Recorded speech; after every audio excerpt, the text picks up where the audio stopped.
आताच थोड्या वेळापूर्वी सह्याद्रीवरती उपमुख्यमंत्री अजित पवार आणि प्रफुल्ल पटेल, छगन भुजबळ आणि धनंजय मुंडे यांची संयुक्तिक पत्रकार परिषद झाली। या पत्रकार परिषदेमध्ये प्रफुल्ल पटेल जे राष्ट्रवादीचे कार्याध्यक्ष आहेत त्यांनी खरं तर संपूर्ण प्रदेशाध्यक्ष पद जे आहे ते बदललेलं आहे आणि सुनील तटकरेंना दिलेलं आहे आणि सुनील तटकरे आता नवीन राष्ट्रवादी काँग्रेसचे महाराष्ट्राचे प्रदेशाध्यक्ष असणार आणि सुनील तटकरे यांनी नवीन जबाबदाऱ्या जी आहेत ती नियुक्ती केलेली आहे। त्यामध्ये सूरज चव्हाण यांना राष्ट्रीय युवक काँग्रेसचं महाराष्ट्राचं प्रदेशाध्यक्ष पद जे आहे ते दिलेलं आहे। या सगळ्या संदर्भात बातचीत करण्याकरता आपल्यासोबत नवनियुक्त निर्वाचित सूरज चव्हाण आहेत जे राष्ट्रवादी युवक काँग्रेसचे अध्यक्ष आहेत। खरं तर आज तुम्हाला तुमच्या प्रदेशाध्यक्षांनी संपूर्ण पद दिलेलं आहे, पहिली भावना काय? कारण की युवक काँग्रेसमध्ये आपण यापूर्वी देखील काम करत होतात आणि अनेक आंदोलनामध्ये आपण सक्रिय सहभाग नोंदवलेला आहे, पक्षाची भूमिका तुम्ही घेतलेली आहे। आता राष्ट्रीय राज्याचं युवक काँग्रेस पक्षाचं अध्यक्षपद मिळत आहे।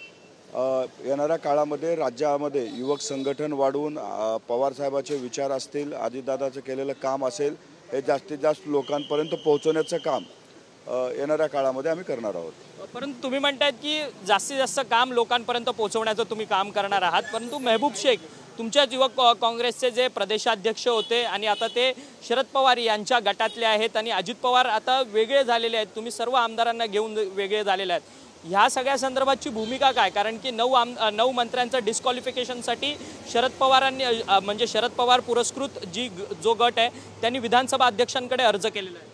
आपलं देश राज्य हे कायद्यावर चालतं, कायद्यानुसार जर बघितलं तर राष्ट्रवादी काँग्रेस पक्षाचे आमदार, खासदार, संघटनेतले सर्व लोक हे आज अजितदादांच्या सोबत आहेत। यानुसार पक्षावरती जो अधिकार आहे किंवा पक्षाध्यक्ष द्यायचा जो अधिकार आहे तो आज सुनील तटकरे साहेब म्हणून प्रदेशाध्यक्ष त्यांना आहे, युवक संघटनेचा प्रदेशाध्यक्ष म्हणून मला आहे, महिलांचा प्रदेशाध्यक्ष म्हणून रुपालाताई यांना आहे। तुम्ही म्हणतायत की त्यांना अधिकार आहेत, परंतु तुमच्या पक्षाचे अध्यक्ष असलेले शरद पवार जे तुम्ही अजून देखील त्यांना अध्यक्ष मानतात, तुम्ही त्यांच्या बॅनरवरती फोटो लावणार आहात, परंतु त्याच प्रदेशाध्यक्षांनी तुमचे जे कार्याध्यक्ष आहेत प्रफुल्ल पटेल यांना बडतर्फ केलं।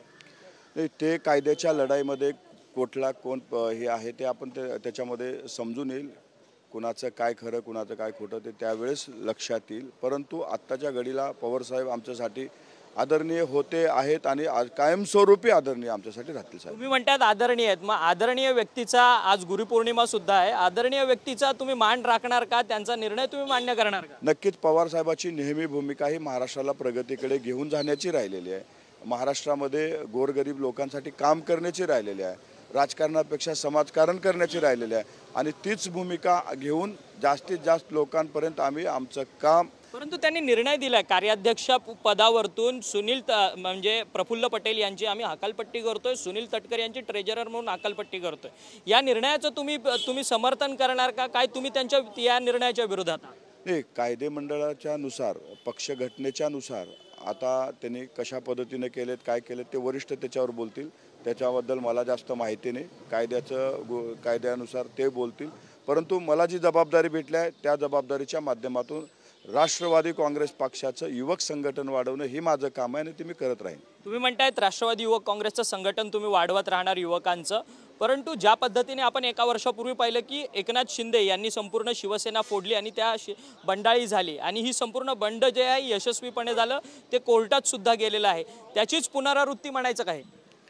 आताच आपण याला कुठल्या ह्याचं बंड झालं त्याच्यानुसार असं झालं का तसं नाही, उद्या भविष्यात अजून काही वेगळं होऊ शकतं, एकत्र येऊ शकतात आणि दुसरं काही घडू शकतं, त्यामुळे आताच त्यांच्यासारखं असं झालं असं म्हणता येणार। परंतु त्या बंडाच्या वेळेस आपण देखील रस्त्यावरती होतात आणि आपण देखील 50 खोके एकदम ओके म्हणूनच्या घोषणा ज्या आहेत त्या तुम्ही स्वतः रस्त्यावरून उतरून तुम्ही दिलेल्या होत्या। बरोबर आहे, आम्ही त्या वेळेला बघितलं होतं की कशा पद्धतीनं राज्यामध्ये झालं होतं, पण आत्ताची जी भूमिका आहे राज्याला विकासाकडे घेऊन जाण्यासाठी घेतलेली ही भूमिका आहे। पक्षामध्ये जे काही आमचं काम आहे, लोकांची सेवा करण्यासाठी जे काही आम्हाला बळ लागणार होतं या माध्यमातून आम्ही आणखी ताकदीने करू। परंतु ज्या पद्धतीने आरोप केला जातोय की सर्व ईडीचे जे चौकशा लावलेले जे तुमच्यामधले आमदार होते त्या लोकांनाच तुम्ही फक्त मंत्रिपद दिलेलं आहे, कारण की छगन भुजबळांना देखील या ईडीच्या संदर्भात त्यांना अटक झालेली होती, त्यांचं कारागृह त्यांनी भोगलेला होता, त्यानंतर आता हसन मुश्रीफांचं असेल अनेक आरोप झालेले होते, स्वतः उपमुख्यमंत्र्यांवरती देखील आता अजित पवारांवरती देखील आरोप झालेले होते, त्यांच्या जरंडेश्वर कारखान्यावरती रेड असेल, नातेवाईकांवरची रेड असेल, अशातच त्यांची आता सरकारमध्ये वर्णी लागते। कुठेतरी सातत्याने म्हटलं जातं ईडीचं संपूर्ण दबाव तंत्र आहे म्हणून, हे सुप्रिया सुळे सुद्धा म्हणतात. केंद्रीय यंत्रणेला तपास करण्याचा स्वतंत्र अधिकार आहे.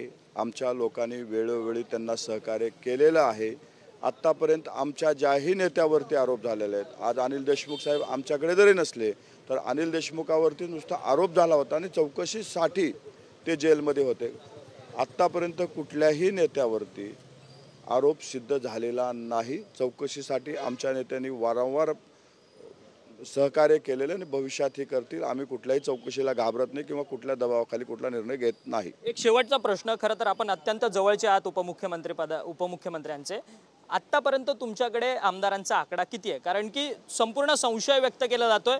काल उपस्थित होते जे आमदार तुमच्या बैठकीला, निलेश लंके असतील, अमोल कोल्हे असतील, राजू नवघरे असतील, ते आता मात्र परतलेले आपल्याला पाहायला मिळतात. ते तटस्थ भूमिका घेताना पाहायला मिळतात. 5 तारखेला राष्ट्रवादी काँग्रेस पक्षाचा बांद्रा येथील MET कॉलेजमध्ये बैठक बोलवली आहे. त्या बैठकीमध्ये वरिष्ठ नेते मार्गदर्शन करणार आहेत आणि त्यावेळी आपल्या सर्वांना कळेल की राष्ट्रवादी काँग्रेस पक्षामध्ये आमदारांचा आकडा, खासदारांचा आकडा आणि संघटनेच्या लोकांचा आकडा, त्यानुसार तुम्ही ठरवायचं आहे की राष्ट्रवादी कुणासोबत आहे. खरं तर धन्यवाद. 5 तारखेला संपूर्ण MET कॉलेज बांद्रा येथे राष्ट्रवादी पक्षाची जी बैठक आहे ती कार्याध्यक्ष प्रफुल्ल पटेल यांनी बोलावलेली आहे आणि त्या बैठकीमध्ये सर्व राष्ट्रवादी पक्षाचे जे पदाधिकारी आहेत, प्रमुख पदाधिकारी, ते देखील उपस्थित राहणार आहे. त्यामुळे तेव्हा खरा अंदाज लावता येणार की राष्ट्रवादी कोणाची म्हणून. असा जो प्रतिक्रिया आहे ती राष्ट्रवादीचे नवनिर्वाचित युवक काँग्रेसचे जे युवा राष्ट्रवादी काँग्रेसचे प्रदेशाध्यक्ष जे आहेत सूरज चव्हाण यांनी आपल्याशी बोलताना केलेली आहे. व्हिडिओ जर्नलिस्ट अरविंदसह अक्षय मंकणी, TV9 मराठी, मुंबई.